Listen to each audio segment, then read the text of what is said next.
Mention the Battle of Rogers Avenue to nearly anyone in Fort Smith, and they'll recognize it instantly as the annual showdown in football between Northside and Southside. Many still consider it the best high school rivalry in the state, even though they now play in different conferences. Fort Smith's rise as a football town began in the 1960s when students at all-black Lincoln integrated with all-white Northside High School. That merger produced outstanding teams and players like Billy Joe Reliford, an All-American at running back who later became a longtime coach and a mentor to a lot of young athletes. But Fort Smith is more than just a football community. The city is rich in Western history, and folks can still see the gallows where Judge Isaac Parker sentenced desperados to be hanged. So whether it's the historical site, the lively downtown area, or high school football on Friday nights, Fort Smith is a great place to be. Hey, this is Rick Fire's continuation of our Football Town series. Man, we're in Fort Smith, Arkansas, USA. Beautiful day. When you're talking football in Fort Smith, there's no better person to talk to than Billy Joe Reliford. How you good doing? To see you, Billy yes, Joe. Sir, glad man, to be you're here. Still looking good. How do I look? Not too bad, right? Good. Okay. You look good also. Hey, Billy Joe Reliford, man, he was a high school phenom here, great running back. He was an All-American college. He went to the NFL, had a shot there, and he was a coach here for 36 and a half years. So if you want to know anything about football here, it's going to be with Billy Joe. Let's start. Billy Joe in the 1960s. Integration was a big issue throughout the country. Little Rock Central made national headlines. They had to bring out the National Guard. It was just awful. It was a mess. Right around the same time, Fort Smith did it as well when Lincoln, all-black Lincoln, come over here what was then called Fort Smith High School. Just tell me about that transition. Was it rough? Was it good? How'd it go? It went great. I'll tell you what, we had Bill Stanson was the head football coach, and along with the athletic director, Jim Rowland was assistant, and then Charles Presley. And those guys, I tell you what, those guys were all very, very professional. You would have thought that they had been around black athletes before, because when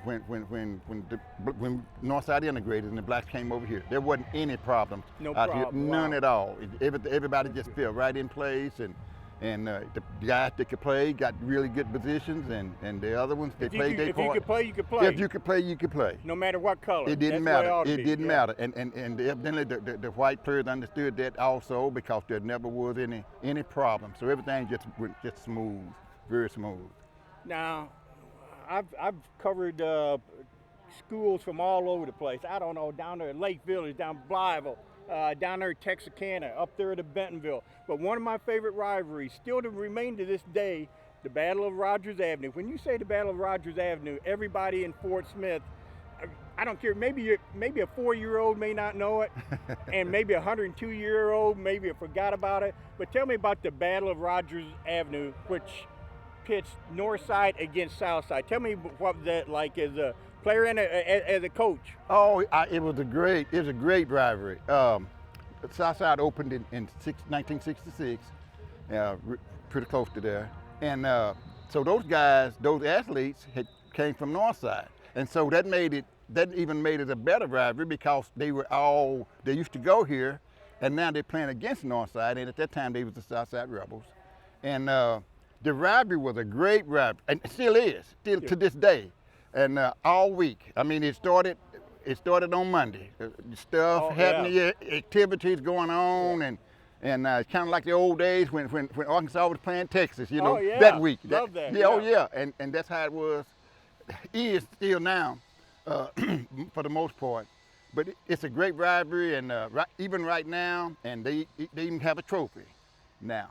Oh, okay. Yeah, and whoever wins that game, they get trophy for a year. And they keep the bragging rights. And the kids that know each other. Yeah. That's big. That's almost better than anything. It is. Than some trophy, right? It is, because that lasts forever. Bragging, I remember right now, when I played, with the school, how many times we beat them, and the schools and all that. Those bragging rights never leave. So if Northside and Southside, both of them feel if they don't win another game, they want to win that particular game. In 20, 30 years, you're sitting in a coffee shop or something, you start talking about the old days, you might have said, Yeah, but we beat y'all. That- Did that come up? All the time. That's going to come up. That's one of the reasons why you better win that better game. win that game. Because if you don't, I remember my grandson was telling me that Southside had beat us about 9 years in a row up to about 5 years ago. And they had shirts, They made shirts. They made bragging shirts. about it, Yeah. walking around town bragging about it. Yes. Now we beat them for the last 5 or 6 years, so we're trying to even that thing out. But yeah, it's a great rivalry. It's a One of great the rivalry. greatest.